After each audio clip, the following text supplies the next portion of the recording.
રાજકોટ પ્રાણી ઉદ્યાનનો central zoo ઓથોરિટીના નીતિ નિયમ મુજબ આધુનિક ઢબે આપણે વિકાસ કરવામાં આવી રહ્યો છે।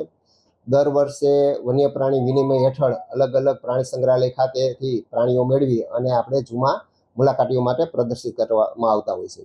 હાલ અત્યારે રાજકોટ ઝૂ ખાતે જુદી જુદી 65 પ્રજાતિઓના 592થી પણ વધારે પ્રાણી પક્ષીઓ વસવાટ કરી રહ્યા છે।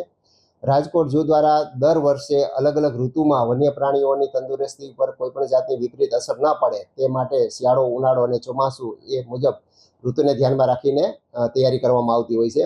અત્યારે ઉનાળાની ઋતુ ચાલી રહી છે, ટેમ્પરેચર 42 ડિગ્રીની આજુબાજુ પહોંચી ગયું છે। એટલે આ સમય દરમિયાન પ્રાણીઓ ઉપર કોઈ પણ એની હેલ્થની અસર ન પડે અને તંદુરસ્તી જળવાઈ રહે તે માટે પ્રાણીઓની પ્રકૃતિ, પ્રાણીઓની જે કાંઈ સ્પીસીસને ધ્યાનમાં રાખે સ્પીસીસ સ્પેસિફિક એન્ટ્રીચમેન્ટ કરવામાં આવતું હોય છે। જેમાં બિગ કાર્નિવોરસ, જેમાં એમ કહી શકાય કે સિંહ, વાઘ, દીપડા, મોટી માંસાહારી પ્રાણીઓ જે છે તેમાં આપણે વાત કરીએ તો મોટા મોટા આપણે પાંજરાઓ બનાવવામાં આવેલું છે, પુષ્કળ પ્રમાણમાં પ્લાન્ટેશન કરવામાં આવેલું છે અને આ પ્લાન્ટેશનની અંદર પણ છૂટું પાણી આપણે ચાલુ રાખતા હોય છે, જેથી કરીને વાતાવરણ આજુબાજુનું ઠંડુ રહે અને ઝાડ પણ લીલાછમ રહેતા હોય છે। આ ઉપરાંત પ્રાણીઓને બેસવા માટે ખાસ પ્રકારની આર્ટિસ્ટિક હટ બનાવવામાં આવેલી છે, જેમાં પ્રાણીઓ હટ ઉપર બેસી અને તાપથી રક્ષણ મેળવતા હોય છે। સફેદ વાઘની હું વાત કરું તો આવા પ્રાણીઓ જે છે એને પાણી ખૂબ જ પસંદ હોય છે।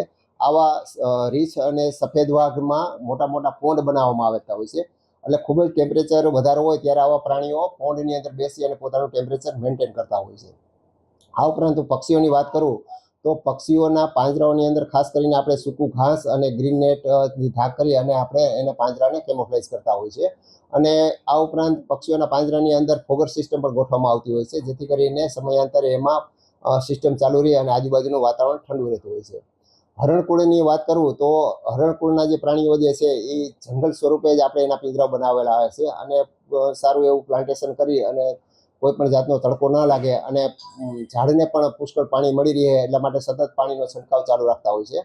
હું પ્રાઇમેટની વાત કરું, જુદા જુદા પ્રકારના રીંછ જે ફ્રૂટ ખાતા હોય છે, આવા ફ્રૂટ ખાતા પ્રાણીઓ માટે એને આપણે ખાસ પ્રકારના ડીપ ફ્રીજની અંદર એના ફ્રૂટના ટુકડાઓને મોલ્ડ કરી અને આઈસ કેન્ડીના રૂપની અંદર બપોર પછીના સમયે આપણે એને આઈસ કેન્ડી ખવડાવતા હોય છે, એટલે પ્રાણીઓ પણ ખુશ રહેતા હોય છે, એક્ટિવ રહેતા હોય છે અને મુલાકાતીઓ પણ જોઈને પ્રભાવિત થતા હોય છે।